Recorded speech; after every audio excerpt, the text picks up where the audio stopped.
Bom dia! Estamos de volta com as nossas reflexões matinais à Corsa da Manhã.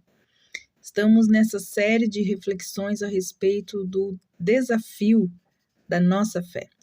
Já falamos sobre aquilo que embota a nossa fé, aquilo que nos impede de ter esperança. Falamos sobre a dúvida, sobre o desânimo, sobre o desespero, sobre a desesperança. E agora nós vamos falar também a respeito da fé salvadora, né? Como nós vimos ontem, a fé que permanece e a fé que persevera é a fé salvadora. Mas a nossa fé, ela pode ser testada por Deus. Algum dia, a nossa fé será desafiada ao máximo.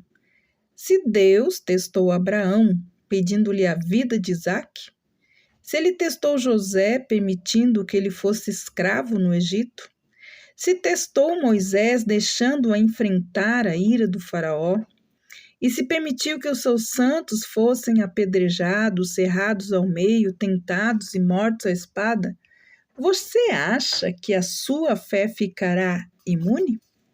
Vemos isso lá em Hebreus 11, 37 e 38. Se você nunca foi testado, você deve preocupar-se, pois a fé que não é testada não é fé. Somente aqueles que têm fé são testados em sua fé. Deus, ele deseja que passemos pelo menos um dia despidos diante dos seus olhos, segundo a advertência que está lá em 2 Coríntios, capítulo 13, versículo 5. Examinai-vos a vós mesmos, não aos outros, a você mesmo, se você realmente está firme na fé ou se permaneceis na fé. Veja 1 João 2, 3 a 5 nos diz assim: e nisso sabemos que o conhecemos se guardamos os seus mandamentos.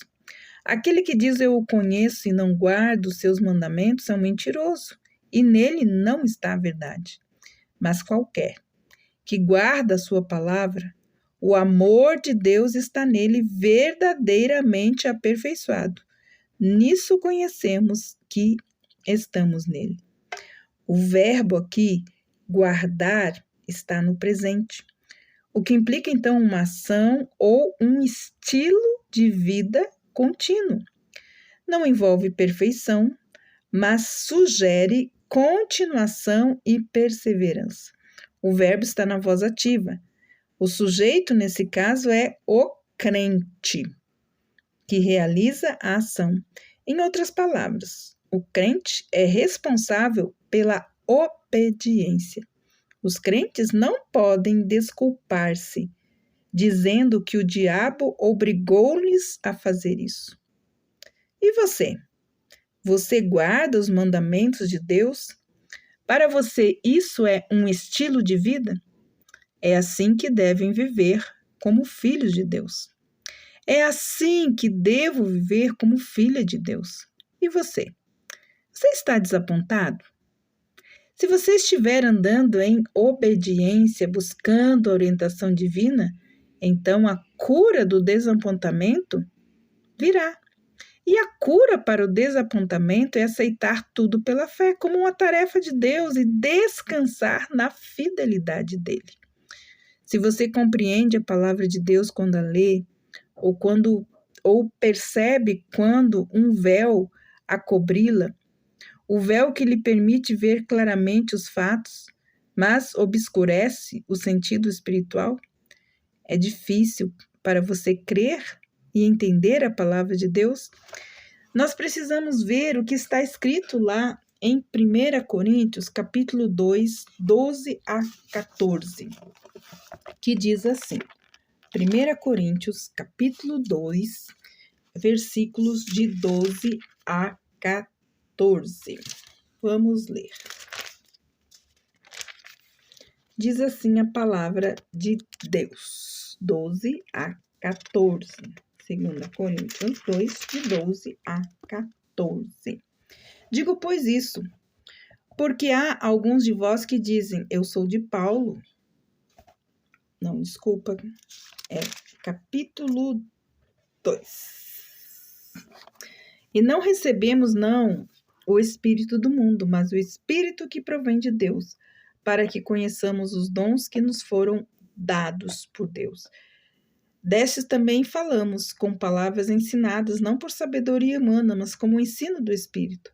E os espirituais comparamos com coisas espirituais, porque o homem que está na alma não aceita as coisas espirituais porque lhes são loucura, pois não pode compreendê-las porque não discernem por meio do Espírito Santo. Se o nosso corpo também é o templo do Espírito Santo, o que você, que é filho de Deus, deve fazer? Seu corpo é o templo do Espírito Santo e você sabe que não pertence a você mesmo.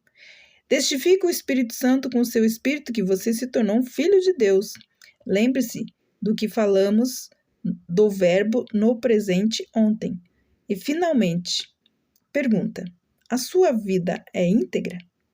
Antes que responda, deixe-me explicar o que é retidão, pois não quero que você confunda isso com moralidade. Isaías 53:6 diz assim: o homem reto terá boa moral. Mas ter boa moral não torna o homem reto. A retidão é viver de acordo com as orientações de Deus. Isto é oposto ao pecado que a própria palavra de Deus revela. O pecado é iniquidade, como diz 1 João 3,4. E agir em desacordo com a palavra é agir em desacordo com a fé. Como diz Romanos 14:23, é andar segundo a nossa própria vontade. Leamos então 1 João 3,9. Qualquer que é nascido de Deus não comete pecado, porque a sua semente permanece. E não pode pecar, porque ele é nascido de Deus. Em outras palavras, o Filho de Deus pode cometer atos individuais de pecado, ou ser desobediente em determinada área da vida, mas ele não pode habitualmente seguir suas próprias inclinações ou andar pelo seu próprio caminho. Ele deve viver habitualmente e cada dia mais segundo o padrão de Deus estabelecido na sua palavra. É assim que andam os filhos de Deus. Como é a sua vida? O seu andar é reto?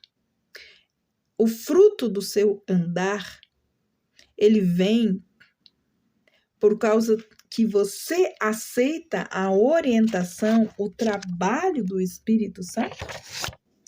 Lembre-se, sua fé pode ser testada por Deus. Por quê? Porque você é seu filho. Ande em retidão. Que Deus abençoe você. E amanhã nós vamos estar, então, falando a respeito do descanso para a nossa alma que nós encontramos na palavra de Deus. Que Deus te abençoe e até lá.